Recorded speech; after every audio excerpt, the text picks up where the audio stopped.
pollution. Nowadays, getting clean and fresh air for breathing has become a hard task.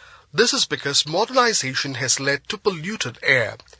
The moment we are on the road, we can actually see the air getting polluted by a cloud of smoke from the exhaust of the vehicles, smoke billowing from a factory's chimney, fly ash generated by thermal power plants, vehicular movements causing dust to rise from the roads. Natural phenomena like volcanic eruption, desert storms are also responsible for air pollution. Air pollution due to human activities can be broadly classified into vehicular pollution, unbridled urban expansion, and industrialization. Natural phenomena which are not under human control also cause air pollution. For example, smoke from forest fires cause air pollution. Dust storms in desert areas also pollute the air. The most important natural source of air pollution is volcanic activity, which at times releases large amounts of ash and toxic fumes into the atmosphere. The eruptions of such volcanoes at Krakatoa in Indonesia, Mount St. Helens in Washington, and Katmai in Alaska have been related to measurable climatic changes.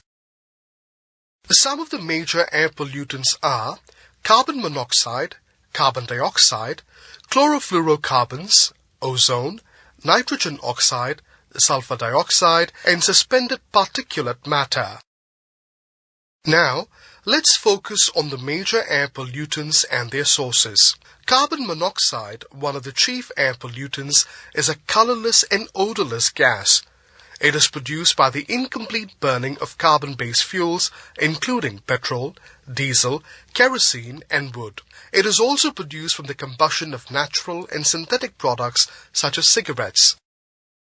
Carbon dioxide is the principal greenhouse gas emitted as a result of human activities like burning of coal, oil, and natural gases. Chlorofluorocarbons, abbreviated as CFCs, are chemical compounds that are released mainly from air conditioning systems and refrigerators. When released into the air, CFCs reach the stratosphere and react with few other gases, leading to the reduction of the ozone layer that protects the Earth from the harmful ultraviolet rays of the sun. Ozone at the ground level is a pollutant with toxic effects, though it protects Earth when it is at the stratosphere. Vehicles and industries are the major source of ground-level ozone emissions. Nitrogen oxide is produced from burning fossil fuels like petrol, diesel, and coal. This causes smog and acid rain. Suspended particulate matter, abbreviated as SPM, are solids in the air in the form of smoke, dust, and vapor that can remain suspended for extended periods.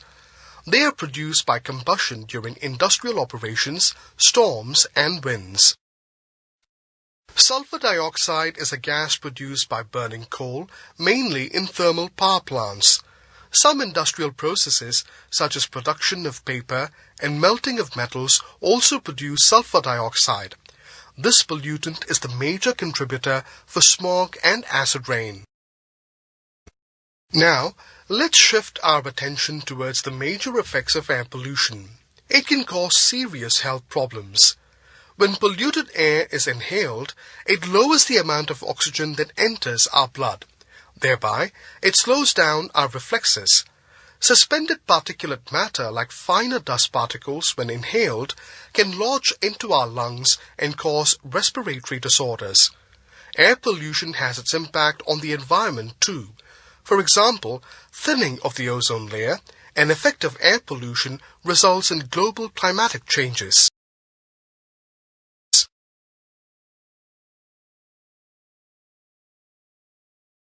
The Bhopal Disaster of 1984 was the worst industrial disaster in the history of the world. It was caused by an accidental release of 40 metric tons of methyl isocyanate, or MIC, from the Union Carbide India Limited factory, a pesticide plant located in the heart of the city of Bhopal in Madhya Pradesh. This accident killed thousands outright and injured anywhere from 150,000 to 600,000 people, of which at least 15,000 died later from their injuries. Environmentalists have warned that the waste is a potential minefield in the heart of the city, and the resulting contamination may lead to decades of slow poisoning and diseases affecting the nervous system, liver, and kidneys in humans.